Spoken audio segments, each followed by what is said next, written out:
Welcome to the first episode of the 5th season of Ignition. And we figured to celebrate our paper anniversary, let's start off with something special. Ta-da! Sometimes all you need to know about a car is in the name. And think about it. Lamborghini, obviously. Aventador means it's the big mother with the V12 and billionaire doors. Super veloce, translated from Italian, literally means super fast.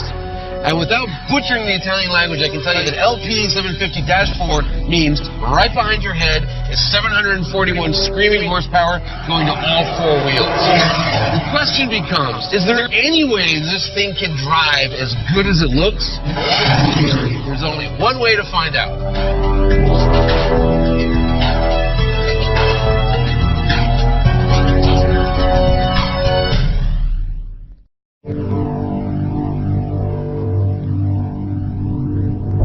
Before we get moving, let's talk about the difference between the regular Aventador and the Super Veloce. In other words, why does this car cost $100,000 more?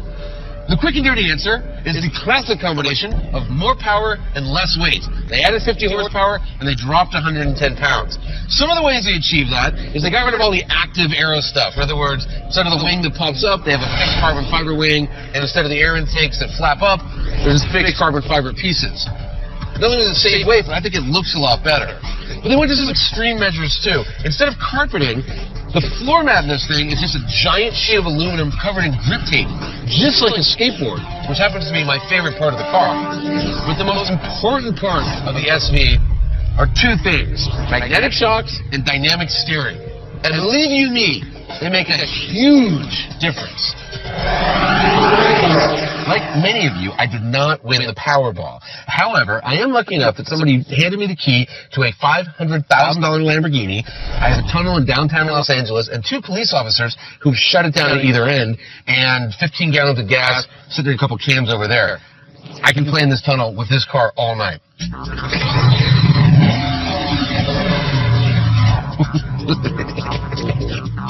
Pull the right paddle to engage first gear, get a little thing here. In Italian, it says something about launch control is now available. You take your left foot, you bury the brake pedal with it, take your right foot, you floor it, you let go, and you hold on!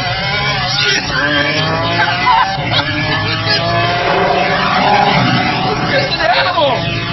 Oh my God!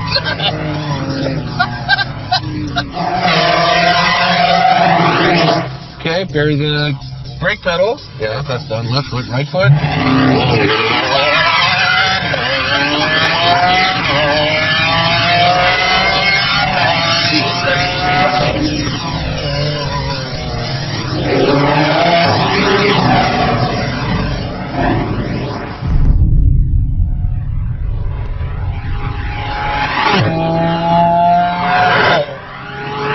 That tunnel was fun and all, but this is where a car like the Super Veloce belongs.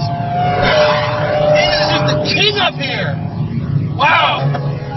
It's just murdering this road. I didn't wear my special shirt. I don't think I've really been below triple digits very much. The grip, the way this car hangs on, it's tenacious. The brakes are incredible. So much confidence. Okay, I gotta calm down. Take it down a notch. Couple things that are totally unique to me in the Super Veloce. One is, in sport, the car's actually looser than in Corsa. See these drifting shots around the figure 8? Huh? That was in sport mode. And if you think about it, it makes sense. You want to have more fun in sport, and on a track, you want to be focused, you want to be sharp. Because loosey-goosey isn't fast on a track. Smooth is. So I told you that 2 of the biggest improvements in the Super Veloce are the steering, the dynamic steering, and the shocks. So we'll start with the steering. Lamborghini dynamic steering, which sounds suspiciously to me like Audi dynamic steering, and it's probably the same technology. But unlike any Audi I've ever driven, it works here. It works wonderfully. And basically what it does is, depending on what mode you're in, how fast you're going, temperature, other factors, it varies the rate of the rack, and it works great. You notice my hands are never getting crossed over, even in sharp corners. So very little steering input equals a lot of steer, and that just makes the car handle that much better. Also incredible are the shocks. They're magnetic dampers, magnetic shocks, just like the 488s, just like the Audi R8 V10 Plus, just like the Huracan, just like a Camaro. A lot of companies that do a lot of development work on the Nürburgring are switching to them because what they're really good at is on a bumpy road, like say Big Willow, they eat that stuff up. You know, my favorite car, if you really put a gun to my head, is the Lamborghini Countach. When I first saw that thing when I was 10 years old until now, it still blows me away. No big V12 Lamborghini has ever delivered on performance. Not the Mira, not the Countach, not the Diablo, not the Murcielago. Maybe the SV was getting there, but it was okay. Not the Aventador, but the Super Veloce LP750. This makes all my Countach dreams come true.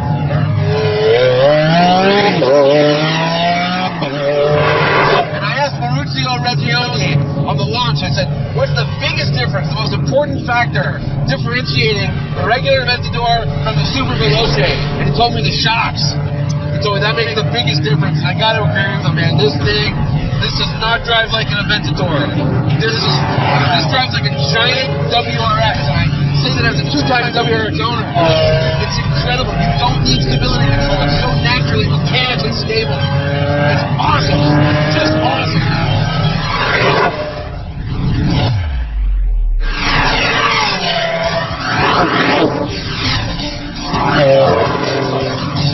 Right, here I am, flying over turn 6 in the Lamborghini Super Veloce, and I really have no idea why I'm here, and I don't know what I'm doing, because Jesus Christ, I'm going fast.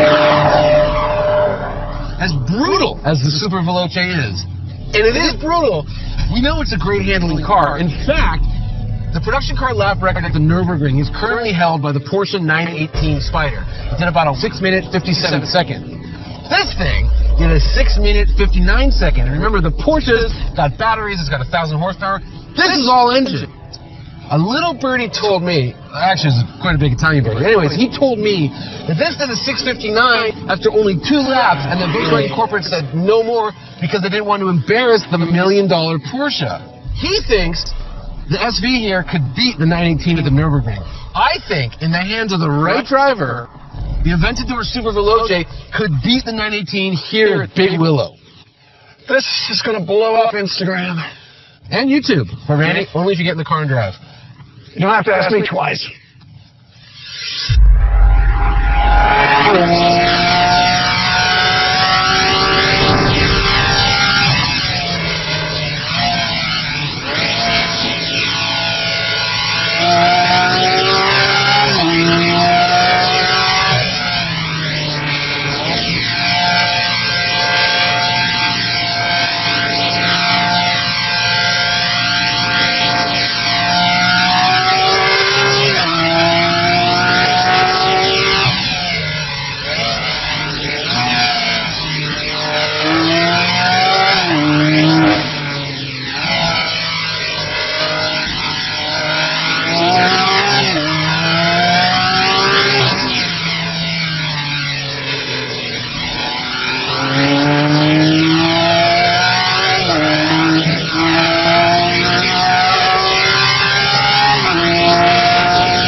How'd she do? Man, that's a lot of car, Johnny. It's a lot of car. 740 horsepower, and I love every single Italian one of them. Nice. But I got some bad news for my theory, and facts are a tricky thing. You did a 1-minute 25.42. Very quick. Not the fastest, actually kind of slower than the Huracan, and way slower than about 2 seconds slower than the 918. But it's on courses, and right now the Pirelli Corsas are the most aggressive tires they make in this size. And next year, next model year, you're going to have the Trofeo Arcs. How much of a difference do you think those tires make? It could be a couple seconds. So it could be quicker than the 918. Have to come back and find out. Yeah, I look forward to that.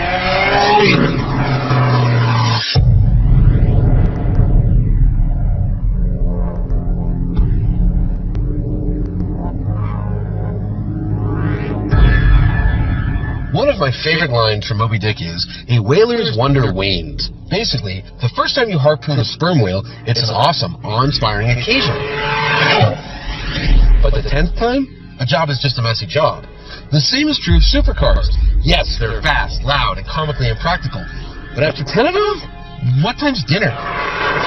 Not so with the Super Veloce. From starting mini riots at gas stations, to the absurd violence of thrust mode, to eating 10 gallons of premium fuel every 20 miles, to murdering its poor Pirellis on a racetrack, every single thing the SV does inspires deep pools of awe.